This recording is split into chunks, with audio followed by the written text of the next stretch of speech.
This is Mac 1105, College Algebra, Chapter 3, Section 2. This is still dealing with functions. There's not going to be a whole lot of not even any whiteboard work on this. This is all going to be from the textbook. First thing it talks about, because this is a very short section, first thing it talks about is the vertical line test. And what the vertical line test is that you draw an infinite amount of vertical lines on your graph.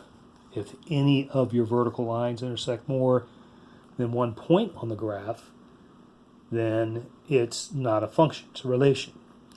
So you can see here they drew two vertical lines, and if you drew an infinite amount of vertical lines, they'd all intersect one point. So y equals x squared is a function. Same thing with y equals x cubed. You can see that if we draw an infinite amount of vertical lines, they only intersect one point on the graph, so it's a function. Here, though, with x equals y squared, we can see that any vertical line that we draw for the graph intersects 2 points, so it's not a function. Same thing with the equation of a circle. Next problem is example 2, and it's just obtaining information from a graph. So let's just look at this. All right. So if we're looking at this graph, we're going to answer these questions. First question says, what are f of 0? Remember, the 0 in the parentheses is taking place of x. So we're looking for any of the ordered pairs that have 0 for x, which is right here. So f of 0 is 4. Then we're looking for f of 3 pi over 2. So we're looking for any time x is 3 pi over 2, which is here. So f of 3 pi over 2 is 0. Then we're looking for f of 3 pi. And here's 3 pi.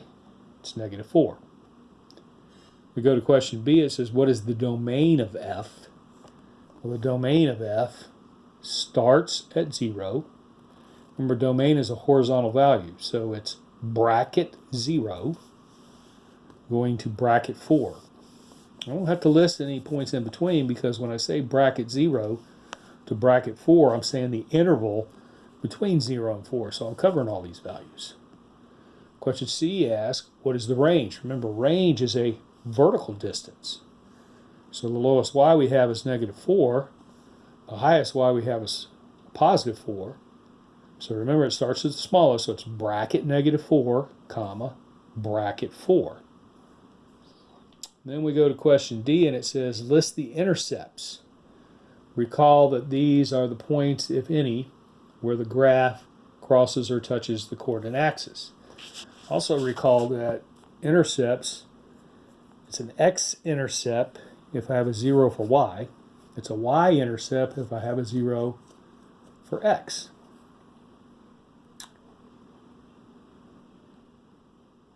So looking at here, here's a y-intercept, 0, 4. Notice it also touches the y-axis. Here's an x-intercept, 0 for y, x-intercept, 0 for y, x-intercept, 0 for y, x-intercept, 0 for y. Go to question E. It says, how many times does the line y equals 2 intersect the graph? Well, y equals 2 is a horizontal line coming through here, so it intersects 1, 2, 3, 4 times, because it would be a horizontal line coming straight through here.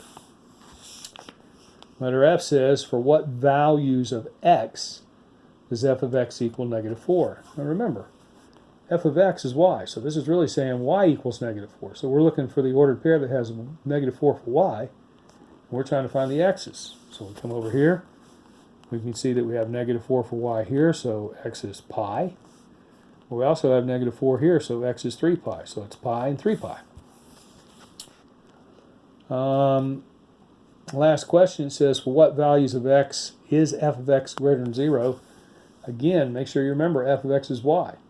So this is saying, for what values of x is y greater than 0? Well, the x-axis splits the y's into greater than 0, less than 0.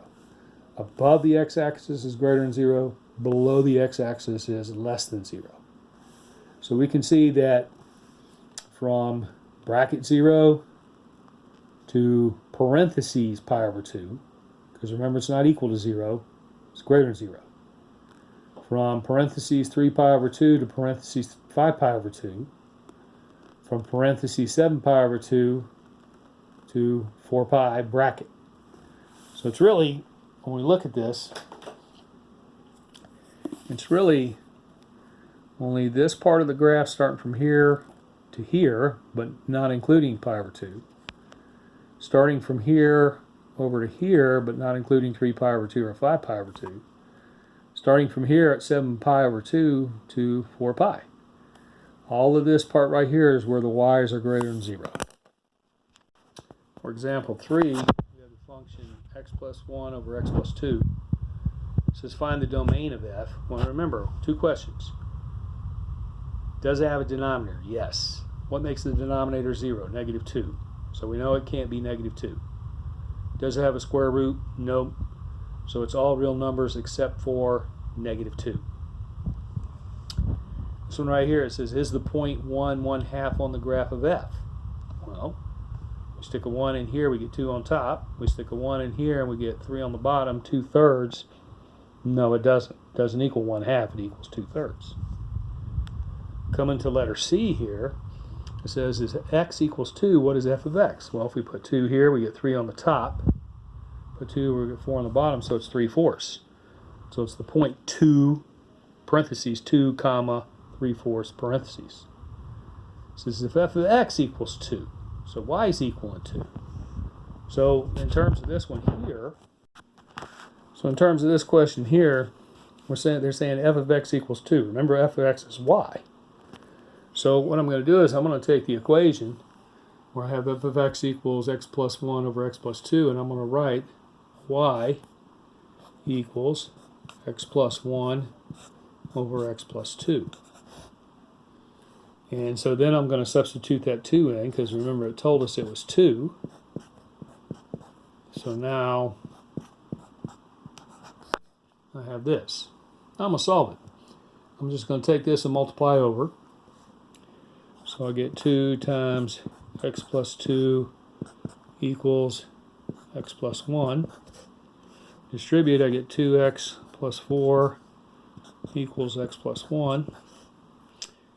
Subtract this x over, I get x plus 4 equals 1. Subtract the 4 over and I get x equals negative 3. So really it gave me the ordered pair, negative 3, 2. Last example problem here is one where you're going to get a lot of these. You're going to get equations and you have to be able to substitute information. It says, for an individual walking, the energy expended E in terms of speed, V, can be approximated by this equation. It says where E has units of calories per minute per kilogram, and V has units of meters per minute. So it says find the energy expended when the speed is 40, when it's 70, and when it's 100. And we're not going to do D and E. All we're going to do is we're going to take this 40, put it in for V, 70 in for B, 100 in for V. Here's the 40 in for V. V, we get 0.94 calories per minute per kilograms. Here's where the 70's in for V. Do the math, we get 0.79. And here's where the 100's in.